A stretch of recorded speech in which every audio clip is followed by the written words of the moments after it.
இந்த நிகழ்ச்சி ஆரம்பத்தில் கிறிஸ்மஸ் நல்வாழ்த்துக்களும் நியூ இயர் வாழ்த்துக்களும் உங்களுக்கு சொல்லி இதை ஜாய் டிவி மூலியமாக ஒரு செய்தியை நாம் கேட்க இருக்கிறோம். இந்த நாளில் கிறிஸ்மஸ் மரம் வைக்கிறோம், கிறிஸ்மஸில் ஸ்டார் கட்டுறோம். இதுக்கெல்லாம் ஏன் கட்டுறோம், எதுக்காக மரம் வைக்கிறோம் அப்படின்னு தெரியாமல் நிறைய பேர் இருக்கிறாங்க. அப்போ அதுக்கு ஒரு தெளிவுரையை தான் இந்த நாளில் நம்ம பார்க்க போகிறோம். முதலாவது ஒரு வசனத்தை நம்ம வாசிக்கலாம். ஏசாயா 11:1. ஈசா என்னும் அடிமரத்திலிருந்து, அப்போ ஒரு மரம் வைக்கிறோம்ல, ஒரு ட்ரீ, அதுதான் ஈசா என்னும் அடிமரத்திலிருந்து ஒரு துளிர் தோன்றி, அந்த துளிர் தோன்றி அவன் வேர்களில் இருந்து ஒரு கிளை எழும்பி செழிக்கும். கிளை எழும்பி இந்த 2026 கர்த்தருடைய வார்த்தை ஒவ்வொரு குடும்பத்தையும் செழிப்பாக வைக்கும். அல்லேலூயா, ஆமென். அதான் அந்த ட்ரீ வச்சுருக்கிறோம். நிறைய பேர் சொல்லுவாங்க இதெல்லாம் தேவையா அப்படின்னு. இல்லை, அதெல்லாம் அடையாளங்கள். அதெல்லாம் பழைய ஏற்பாடாக இருந்தாலும் என் கர்த்தர் அடிமரத்தின் வேராக இருக்கிறார், நாம் எல்லாம் கனி கொடுக்கிற கனிகளாக இருக்கிறோம், சரி, பிள்ளைகளாக இருக்கிறோம். சரி, அதை குறித்து தான் பார்க்குறோம். அதுக்கு அடுத்தது பார்க்கும்போது ஒரு மனுஷனை நான் அடையாளம் காட்ட விரும்புகிறேன். அவர் யாருன்னா ஆடு மேய்க்கிறவர். ஆடு மேய்க்கிறவர் கையில் என்ன இருக்கும்? குச்சி இருக்கும் இல்லையா, ஒரு கொம்பு இருக்கும். அப்போ அந்த ஆடு மேய்க்கிறவர்கள் அந்த குச்சி எதுக்காக வச்சுருக்காங்க? ஆட்டை அடிப்பதற்கும் தேழை உடைப்பதற்கும் இல்லை. அதுக்கு தான் சங்கீதக்காரன் அவர் அந்த அனுபவத்தில் அந்த பாடலாக எழுதுகிறார். சங்கீதம் 23:4. இது என் கையில் ஒரு கட்சிப்பு இருக்குது. இந்த கட்சிப்பு என்னவா மாறப்போகுது பாருங்கள். இந்த கட்சிப்பு என்னவா மாறப்போகுது? எல்லாம் மாற்றங்கள். ஆனால் இயேசு கிறிஸ்து மாற்றத்தை உண்டாக்க வந்தார். மத மாற்றம் அல்ல, மனதை மாற்ற வந்தார். நான் மரண இருளின் பள்ளத்தாக்கிலே நடந்தாலும் பொல்லாப்புக்கு பயப்படேன். பொல்லாப்புக்கு மட்டும் எந்த ஆப்புக்கும் பயப்பட மாட்டோம். தேவரீர் என்னோடு கூட இருக்கிறீர். தேவரீர் என்னோடு கூட இருக்கிறீர். உமது கோலும் உமது தடியும் என்னை தேற்றும். உமது கோலும் உமது தடியும் என்னை தேற்றும். எப்படி தேற்றும்? ரெடி, 1 2 3 அப்படி தேற்றுனா கை தட்டலாம். Ready, shoe. அப்போ பார்த்தீங்கன்னா பிரதம பேராயர் வரார் அப்படின்னா இப்படி ஒரு ஸ்டிக்கு கொண்டு வருவாங்க. ஏன் அப்படின்னா இது பழைய ஏற்பாட்டை நம்ம பார்க்கும்போது அதிகாரத்தை நம்ம கையில் கொடுத்தார். இப்போ எப்படி ஆட்சி ஆளுகிறார்களோ அது போல் அரசாங்கத்தில் அப்போலாம் ராஜாக்கள் ஆண்டார்கள். அப்போது அவங்ககிட்ட இதை கொடுப்பாங்க. செங்கோல், வெறுங்கோல் அல்ல, செங்கோல். அந்த கோல் தான் அதிகாரம். அந்த அதிகாரத்தின்படி நமக்கு எல்லாம் இந்த ஆடுகள் மேல் நமக்கு அதிகாரம் இருக்கிறது. நாம் மேய்ப்பன் என்ற ஒரு அடையாளம், சரியா? அப்போ அந்த மேய்ப்பர்களுக்கு ஆண்டவர் காட்சி கொடுக்கிறார். அந்த மேய்ப்பர்களுக்கு அதுதான் நம்ம வாசிக்க போகிறோம். வாசிக்கலாம். லூக்கா எழுதின சுவிசேஷம் 2வது அதிகாரம் 8, 9, 10. அப்பொழுது அந்த நாட்டிலே மேய்ப்பர்கள் வயல்வெளியில் தங்கி ராத்திரிலே தங்கள் மந்தையை காத்து கொண்டிருந்தார்கள். அவ்வேளையிலே கர்த்தருடைய தூதன் அவர்களிடத்தில் வந்து நின்றான். கர்த்தருடைய மகிமை அவர்களை சுற்றிலும் பிரகாசித்தது. கர்த்தருடைய மகிமை அவர்களை சுற்றிலும் பிரகாசித்தது. அவர்கள் மிகவும் பயந்தார்கள். இப்போ பாருங்க, இங்க ஒரு பிரகாசமான ஒரு வெளிச்சம் இருக்குது, தெரியுதுங்களா? இந்த வெளிச்சம். அப்போ இந்த வெளிச்சத்தை காட்டிலும் தேவ தூதர்கள் நிற்கும்பொழுது ஒரு பெரிய வெளிச்சம். இருட்டில் இருக்கிற ஜனங்கள் பெரிய வெளிச்சத்தை கண்டார்கள். சரி, இந்த வெளிச்சம் எதை குறிக்கிறது, எதை மாற்றுகிறது என்று பார்க்கலாம். யூதா 22 வாசிங்க. இப்போ நம்ம பார்க்குறோம், என் கையில் ஒரு ஃபயர் இருக்குது. ரெடி, 1 2 3. யூதா 22 வாசிங்க பார்க்கலாம். ரெடி, 1 2 3. இப்போ இந்த பெரிய வெளிச்சத்தை கண்டார்கள். என்கிட்ட 10 நெருப்பு இருந்தது, இப்போ வெறும் பூ இருக்கிறது. அல்லாமலும் நீங்கள் பகுத்தறிவு உள்ளவர்களாக இருந்து சிலரை இரக்கம் பாராட்டி சிலரை அக்கினியிலிருந்து இழுத்து விட்டு சிலரை அக்கினியிலிருந்து கடவுள் இழுத்து விட்டார். அப்படிதான் நெருப்பு மறிச்சேன், தேர் இழுத்தேன், அப்படி இருந்தேன், பக்தியாக இருந்தேன். பக்தி உள்ளவனை தனக்கென்று தெரிந்து கொண்டார் என்று ஆண்டவர் என்னை வேறு பிரித்தார். அல்லேலூயா. லூக்கா எழுதின சுவிசேஷம் 2வது அதிகாரம் 10, 11. இது யாருக்கு? கிறிஸ்துவர் மட்டும்தானா இயேசு கிறிஸ்து பிறந்தார் அப்படின்னு கேள்வி கேட்கலாம். தேவதூதன் அவர்களை நோக்கி பயப்படாதிருங்கள், நீங்கள் பயப்படாதிருங்கள். இதோ எல்லா ஜனத்துக்கும் மிகுந்த சந்தோஷத்தை உண்டாக்கும். எல்லா ஜனத்திற்கும், இந்துவா இருக்கட்டும், இஸ்லாமியா இருக்கட்டும், அவர்கள் புத்த மதமா இருக்கட்டும், பௌத்த மதமாக இருக்கட்டும், எல்லா ஜனத்திற்கும் மிகுந்த சந்தோஷத்தை உண்டாக்க என் இயேசு கிறிஸ்து இந்த உலகத்தில் பிறந்தார். அதுதான் கிறிஸ்மஸ். கிறிஸ்மஸ் அப்படி என்றால் என்ன? கிறிஸ்து பிளஸ் மாசு என்றால் தொழுகை. தொழுகைக்கு வாருங்கள். தூக்கத்தை விட தொழுகையே மேலாதது. அதிகாலையிலே தேடுகிறவர்கள் என்னை கண்டடைவார்கள். டக் டக் டக் டக்குன்னு கடிகாரம் பெல் அடிக்கும். காலையில் 4 மணிலாம் எழுந்து தொழுகைக்கு போகிறாங்க. நம்மளும் தொழுவோம். இன்னும் கர்த்தராகிய கிறிஸ்து என்னும் ரட்சகர் உங்களுக்கு தாவீதின் ஊரிலே பிறந்திருக்கிறார். தாவீதின் ஊரில் பிறந்தார். ஏன் அந்த ஊரில் பிறந்தார்? அந்த ஊருக்கு மட்டும்தான் சொந்தமா அவரு? இல்லவே இல்லைங்க. ஏன் அந்த ஊரில் பிறந்தார்னா, இந்த உலகத்தின் மைய பகுதியாக இருக்கின்ற குளோபலில் பார்க்கும்போது உலகத்தில் மைய சென்டரில் ஒரு விளக்கு வச்சா தான் எல்லா இடத்துக்கும் வெளிச்சம் தெரியும்.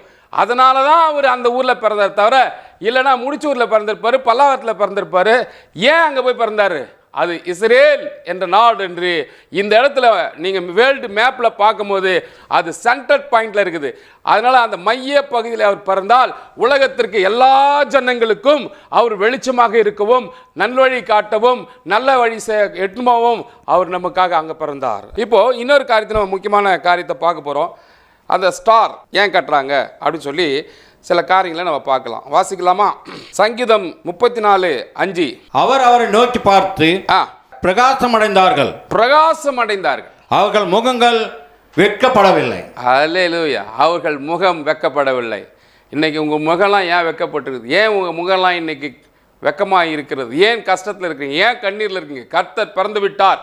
இந்த உலகத்தின் எல்லா ஜனத்திற்காகவும் கர்த்தர் பிறந்து விட்டார். உங்களுடைய கஷ்டங்கள், கண்ணீர்கள், வேதனைகள் மாற்றுவதற்கு கர்த்தர் பிறந்து விட்டார். அவரை தொழுது கொள்ளும் பொழுது இந்த கண்ணீர் எல்லாம் மறையும், கஷ்டமெல்லாம் மறையும். அன்னைக்கு ஒரு அம்மா அழுதுட்டு இருக்கிறாங்க. எப்படி? அவங்களுக்கு 84 வயசாம். இரவும் பகலும் சபையில் இருந்தாங்க. அவங்களுடைய எண்ணங்கள், ஏக்கங்கள் எல்லாம் கர்த்தர் நிறைவேற்றினார். இன்னைக்கு உன்னுடைய எண்ணங்கள், ஏக்கங்கள் எல்லாம் நிறைவேற்ற வேண்டால் அவருடைய ஆலயத்துக்கு வா, அவருடைய வார்த்தையை கேள். உன்னுடைய காரியங்கள் எல்லாம் நலமாக முடியும். ஏன் அவரை குறித்து பேசுகிறோம் என்றால், அவரை குறித்து சில காரியங்கள் நான் சொல்ல போகிறேன் உங்களுக்கு புரியும்படி. அதை நம்ம பார்க்கிறோம். அவர் நமக்காக மெய்யாகவே பாடுபடுறான், பொய்யா இல்லை. அவர் அசட்டை பண்ணப்பட்டவரும் மனுஷரால் புறக்கணிக்கப்பட்டவரும் துக்கம் நிறைந்தவரும் பாடு அனுபவித்திரமாய் இருந்தார். பாடு அனுபவிக்கிறோம். அவரை விட்டு நம்முடைய முகங்களை மறைத்துக் கொண்டோம். சரி, மெய்யாகவே அவர் தம்முடைய பாடுகளை ஏற்றுக்கொண்டு, மெய்யாகவே அவர் நம்முடைய பாடுகளை ஏற்றுக்கொண்டு நம்முடைய துக்கங்களை சுமந்தார். நம்முடைய துக்கங்களை அவர் சுமந்தார். நீ சுமக்க தேவையில்லை. உன்னுடைய பாரங்களை அவர் சொல்றார், வருத்தப்பட்டு பாரம் சுமக்கிறவர்களே என்னிடத்தில் வாருங்கள், நான் உங்களுக்கு இளைப்பாறுதலை தருவேன். இளைப்பாறுதலை தரக்கூடிய ஒரே ஒரு கடவுள் இந்த உலகத்தில் இருக்கிறார் என்று சொன்னால் ஆண்டவராக இயேசு கிறிஸ்து மட்டுமே நமக்கு ஒரு இளைப்பாறுதலை தருகிறார். நீ ரெஸ்ட் எடுக்கணுமா?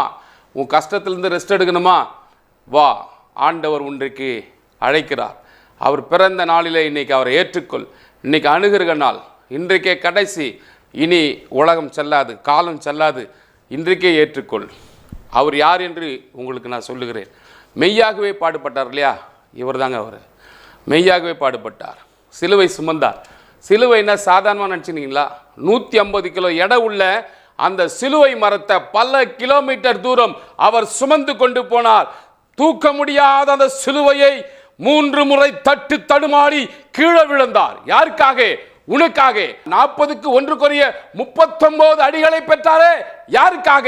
உனக்காகவும் எனக்காகவும் கர்த்தர் அடிகளை பெற்றார். இன்றைக்கு உன்னுடைய சாபங்கள், உன்னுடைய காரியங்கள் எல்லாம் போக வேண்டும் என்று சொல்லி, உங்கள் துக்கம் சந்தோஷமாய் மாற வேண்டும் என்று சொல்லி, இன்னைக்கு தோஷங்கள், நாகதோஷம், கன்னி தோஷம், இந்த தோஷங்கள்லாம் பதிலாக அவர் சொன்னார் சந்தோஷம் என்று ஒரு வார்த்தையை சொல்லி கர்த்தர் இன்றைக்கு நமக்கு சந்தோஷத்தை கொடுத்திருக்கிறார். சார், அந்த 7 வார்த்தையை பேசுகிறார். அவர் என்ன பண்ணாங்க? அடித்து சிலுவையில் நமக்காக தொங்கப்பட்டவராக இருந்த, துக்கத்தோடு இருந்த அவர்தான் இயேசு கிறிஸ்து. அவர் என்ன பண்ணாங்க தெரியுமா? போர் சேவகர்கள் அவரை உயிரோடு இருக்கிறாரா இல்லையா என்பதை அவர் என்ன பண்ணாங்க? செக் பண்ணாங்க. கத்தி எடுத்து என்ன பண்ணாங்க? விழாவில் குத்துனாங்க. இப்படி குத்துனாங்க. அப்படியே விழாவில் குத்தும் போது கத்தி உள்ளே போச்சு, அப்படியே உண்ணம் உள்ளே போச்சு. அதுக்கப்புறம் எடுக்கிறாங்க, ரத்தமும் தண்ணீரும் வந்தது. அப்படின்னா என்ன அர்த்தம்? அங்கே ரத்தம் முடிந்து தண்ணீர் வந்தது. ஒரு மனுஷனுக்கு 5.5 லிட்டர் ரத்தம் இருக்குமா? 5.5 லிட்டர் ரத்தத்தையும் கர்த்தர் உனக்காக எனக்காக ரத்தத்தை கொடுத்து விளைக்கரையும் கொடுத்து வாங்கியிருக்கிறார். மறந்து போகாதீர்கள். ரத்தம் சிந்துதல் இல்லாமல் பாவ மன்னிப்பில்லை. இன்னைக்கு ஆட்டு ரத்தம், கோழி ரத்தம், புறா ரத்தம் செல்லுபடி ஆகாது. நான் மறிக்க சூழ்நிலை இருக்கிறேன், ஆக்சிடென்ட் ஆயிட்டுன்னா டாக்டர் கேட்பார் ரத்தம் தேவை, பிளட் லாஸ் ஆயிடுச்சுன்னு. என் வீட்டிலேருந்து ஒரு பகிட்டி ரத்தம் ஆட்டு அறுத்தத்தை கொடுத்தா ஏற்றுப்பாங்களா? மடையனேன் என்று சொல்வார், முட்டாளே என்று சொல்வார் டாக்டர். ஒரு மனுஷனுக்கு ரத்தம் போயிட்டா ஒரு மனுஷ ரத்தம் தேவை. அதுவும் இன்னைக்கு 1008 குரூப் இருக்குது, அதில் A group, B group, C group.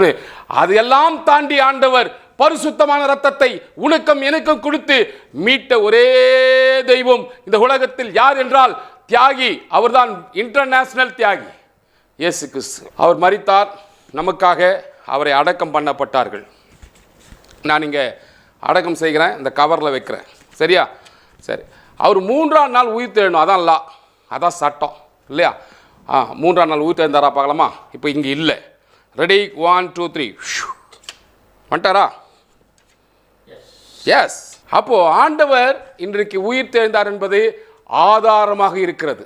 இந்த உலகத்தில் கோடிக்கணக்கான ஜனங்கள் மரித்தார்கள். உலகத்தில், தமிழ்நாட்டில், இந்தியாவில் சொல்ல, வேர்ல்டில், உலகம் முழுவதும் கோடிக்கணக்கான, ஒரு செகண்டில் ஒருத்தன் பிறக்கிறானா, ஒருத்தன் இறக்குறானா. அப்படி இருக்கிற இந்த உலகத்தில் ஆண்டவராகிய இயேசு கிறிஸ்து இந்த உலகத்தில் எல்லாருக்கும் கல்லறை கட்டப்பட்டு இருக்கிறது. மரித்த முதலமைச்சர் கருணாநிதி, அவருக்கு கூட கல்லறை கட்டினார்கள், அண்ணாக்கு கட்டினார்கள், எம்ஜிஆருக்கு கட்டினார்கள். இது மாதிரி புத்தருக்கு கட்டினார்கள், சித்தர்களுக்கு கட்டினார்கள், யோகிகளுக்கு கட்டினார்கள். இன்றைக்கி சாதாரண பாமர மக்களுக்கும் கட்டுகிறார்கள். எல்லா கல்லறையும் மூடப்பட்டிருக்குமானால் ஒரே ஒரு கல்லறை திறந்திருக்கிறது. என்ன கல்லறை தெரியுமா? உலகத்தில் இயேசு கிறிஸ்து கல்லறை மட்டும்தான் திறந்திருக்கிறது. ஏன் அழுகிறாய்? யாரை தேடுகிறாய்? இயேசு கிறிஸ்து அங்கே இல்லை, அவர் உயிர் தெழுந்தார். ஆமேன். சரி, கடைசியாக நம்ம ஒரு மேஜிக் செய்து முடிக்க போகிறோம். இன்றைக்கு எல்லாம் கிறிஸ்துமஸுக்கு எதிர்பார்க்கறது என்னதுன்னா கிஃப்ட்டு. எந்த சர்ச்சில் என்ன கிஃப்ட் கொடுக்குறாங்க அப்படின்னு சொல்லி நம்ம எதிர்பார்க்குறோம். அவர் சொல்கிறார், என் நாமத்தினால எல்லாத்தையும் என்ன பண்ணுவேன்? நான் தருவேன்றார். எப்படி தருவார்? ரைட்டா? ஓகேவா? சரி. அப்போது 5 விதமான காயங்களை பெற்றார், 5 கிஃப்ட் கொடுக்குறார். முதல் கிஃப்ட் என்னன்னா, இந்த குழந்தை பாக்கியம் இல்லாதவர்களுக்கு கர்த்தர் குழந்தை பாக்கியத்தை கொடுக்கிறார். ஆமென் சொல்லுமா? ரெடி, 1 2 3. அப்போ ஆண்டவர் ஒரு கிஃப்டை அவர் என்ன பண்ணுறாராம்? கொடுக்குறார். ஹல்லேலூயா. அப்போ இது உண்மையாகவே அவர் என்ன பண்ணுறாரு? ஒரு கிஃப்ட் கொடுக்குறாருங்க. அவர் கொடுக்குற கிஃப்ட்டு அழிந்து போகாது. ஹல்லேலூயா. அப்போது 2வது கிஃப்ட் என்ன அப்படின்னா, என்ன கிஃப்ட் கொடுக்குறாரு? அந்த பையனுக்கு கல்யாணம் ஆகணும் இல்லையா? மனிதன் தனியாக இருப்பது நல்லதல்ல என்று சொல்லி 2வது கிஃப்ட் கொடுக்குறார். 3வது கிஃப்ட் என்ன தெரியுமா?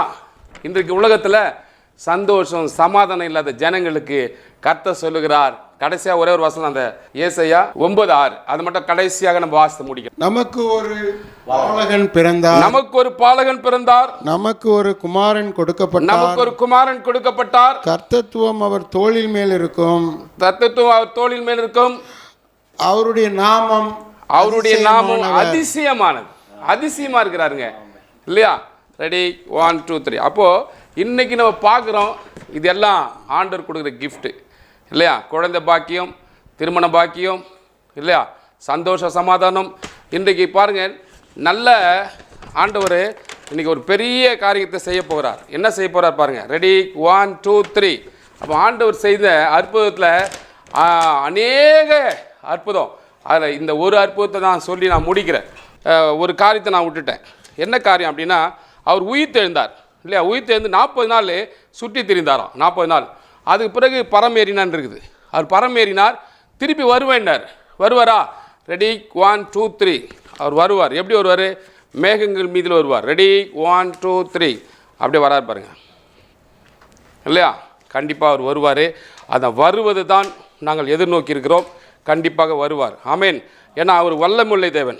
அந்த அம்மா சொல்கிறாங்க, என்னை தொட்டது யாருன்னு கேட்டாங்க. 12 வருஷமா ஒரு உதிரப்போக்கு ஸ்திரீ இருந்தாங்க. தொட்டது யார் என்னை அண்ணன்? அப்படியே ஒரு வல்லமை அப்படியே புறப்பட்டு போச்சு. ஹல்லேலூயா. ஆமேன். அப்போ ஆண்டவராகிய இயேசு கிறிஸ்து ஒரு வல்லமையை நம்ம கையில் வச்சிருக்கிறார். ஆமேன் சொல்லுவோமா? கடைசியாக நம்ம சொன்ன வார்த்தைகளுக்கு உயிர் இருக்குதா என்று சொல்லி பார்க்கும்போது, ஈசாக் என்பவர் அவர் என்ன பண்ணார்? விதை போட்டார். விதைக்கிறோம் நாளில் நீர் பாய்ச்சணும் இல்லை. கடைசி காலத்தில் ஆமோஸில் சொல்லுது, வசனம் கிடைக்கக்கூடாத பஞ்ச காலம் வருகிறது என்று சொல்லி. அப்படியா இந்த பஞ்ச காலத்தில் நம்ம விதைக்கிற விதையானது விதைக்கிறனால நீர் பாய்ச்சினால விளைய செய்கிறவர் தேவன். ஹல்லேலூயா. அப்போ ஆண்டவர் இந்த நீங்கள் சொல்கிற வார்த்தைக்கு வேல்யூ இருக்குது, பவர் இருக்குது. அதனால் நிச்சயமாக முடிவு உண்டு. உன் நம்பிக்கை வீண் போகாது. ஆண்டவரே, உங்களுடைய கருத்தில் நாங்கள் வைக்கிறோம். இதை பார்க்குற கேட்குற ஒவ்வொரு ஜனங்களுக்கும் விசுவாசத்தை ஊற்றுவீராக. ஆண்டவரே, இந்த கிறிஸ்மஸ் நல்ல நாளிலே இந்த பிள்ளைகளுக்கு ஆண்டவரே நீர் ஆண்டவரே வருஷம் வருஷம் பிறக்கல ஆண்டவரே, ஒரே வருஷம் பிறந்தீர். ஆனால் இப்போ உள்ளத்தில் பிறந்து இல்லத்தில் ஒளி வீச முடியாக ஒளியின் தெய்வமே, எந்த மனுஷனையும் பிரகாசிக்க பண்ணுகிற மெய்யான ஒளி இயேசு. அப்பா, உம்முடைய வெளிச்சம் எங்கள் மீது வரட்டும் ஆண்டவரே. ஏசாயா 6:1 நாங்கள் பார்க்குறோம், என்னுடைய ஒளி வந்தது எழும்பி பிரகாசி என்று சொல்லி. இந்த வருஷத்தில் சூப்பர் நேச்சர் பவர் எங்கள் மீது இருக்கட்டும், நாங்கள் உலகமெங்கும் ஒளி வீசுவோம் என்று சொல்லி மைட்டி மிராக்கல் மினிஸ்ட்ரி ஊழித்து மூலியமாக ஆண்டவரை வேண்டுகிறோம், ஜெபிக்கிறோம். வல்லமை அற்புத ஜபம் ஆண்டவரே, இவர்கள் எல்லாம் ஆசீர்வதிக்கிறோம் ஆண்டவரே. துதி கன மகிமை எல்லாம் உமக்கே எடுக்கிறோம். இயேசுவில் ஜெபி நல்ல பிதாவே, ஆமென். God bless you. God bless you. God bless you.